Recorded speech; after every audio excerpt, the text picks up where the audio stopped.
गरीब बच्चे भी प्राइवेट स्कूल में पढ़ सके, अच्छे स्कूल में जा सके, अच्छी पढ़ाई कर सके, अच्छे टीचर मिल सके, ये व्यवस्था केंद्र सरकार ने चालू की थी, राज्य सरकार ने उसे आगे बढ़ाया।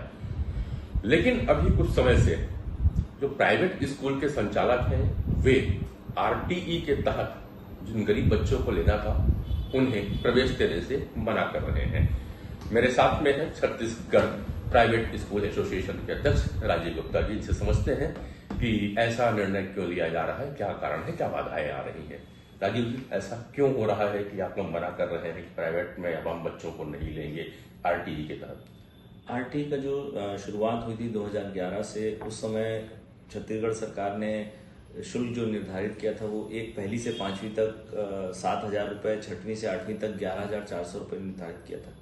लेकिन आज 14 साल बाद भी शुल्क वैसा का वैसा ही है। हम इनसे लगातार कई साल मांग करते रहे कि इसको कर दीजिए। जब हमको समझ में आया कि हमारी मांगों से काम नहीं होगा तो हम इसको लेकर हाई कोर्ट गए। हाई कोर्ट ने भी 19 सितंबर 2025 को आदेश दिया कि 6 महीने के अंदर इनके आवेदन का निराकरण कीजिए। तो 6 महीने गुजरने के बाद भी जब कुछ नहीं हुआ तो हमको मजबूरन भारी मन से ये निर्णय लेना पड़ा कि हम इस साल प्रवेश नहीं देंगे। जब तक हमारी मांगे पूरी नहीं हो जाती, जब तक इस शुल्क का पुनर्निर्धारण नहीं हो जाता, हम इस साल प्रवेश नहीं देंगे। इसके पीछे एक बड़ा कारण और है कि अगर पूरे देश की स्थिति देखें तो पूरे देश में जो फीस है वो जो हमको 7,000 मिल रही है, वो कहीं 18,000 है, कहीं 20,000 है, कहीं 25,000 है। और वो राज्य हर साल उसका पुनर्निर्धारण भी कर रहे हैं, हर 3 साल में पुनर्निर्धारण कर रहे हैं। आप 14 साल से कुछ नहीं कर रहे हैं, इसलिए मजबूरन हमें आंदोलन का रास्ता अपनाना पड़ा। इसके पहले भी तो आपकी बातचीत हुई होगी किसी चीज को लेकर के, क्या पूर्ववर्ती सरकार ने भी नहीं किया? 2016 से हम लगातार मांग कर रहे हैं। 2021 में कोविड के आसपास हमारी मांग लगभग सरकार ने मान ली थी। लेकिन इसकी प्रक्रिया होती है, अगर आपने शुल्क बढ़ाना है तो उसकी एक प्रक्रिया, आपको एक कमेटी बनानी पड़ेगी। अच्छा, इसमें खास बात यह है प्रतिपूर्ति राशि में कि इस प्रतिपूर्ति राशि का जो 7,000 रुपये हमको प्रति विद्यार्थी प्रति वर्ष मिल रहे है, उसका 60% जो है केंद्र देता है। लेकिन केंद्र को आपको जस्टिफिकेशन देना पड़ेगा, न्याय संगत तरीके से बताना पड़ेगा कि आपको यहाँ क्या खर्चा आ रहा है।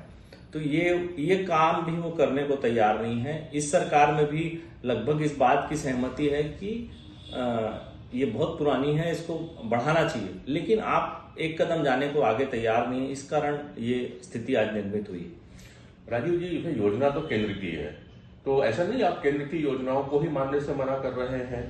देखिए, उसमें एक संवैधानिक स्थिति अड़ गई है। संवैधानिक स्थिति ये है कि कोई भी स्कूल इनकार नहीं कर सकता, लेकिन अनरिटन नियम ये भी है कि अगर आपकी मांगे संविधान के दायरे में, अगर आप उसकी मांग करते हैं तो इसमें कोई बाधा नहीं है। हम संविधान के दायरे में जो हो सकता है कर रहे हैं, न्यायालय का रास्ता अपना रहे हैं, सरकार से आवेदन निवेदन कर रहे हैं। देखते हैं क्या होता है। इसमें जो अभी ताजा स्थिति है कि हमने अवमानना याचिका भी अपने वकील साहब को कहा है कि लगाने के लिए, क्योंकि 6 महीना हो गया और इन्होंने निर्णय नहीं लिया। हम अवमानना याचिका में भी जा रहे हैं।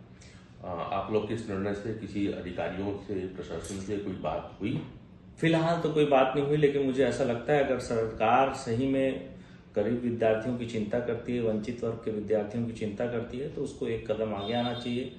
एक कदम हम आगे आएंगे, बीच का कोई रास्ता निकलेगा और इस जो हर्डल है इसको खत्म करना पड़ेगा।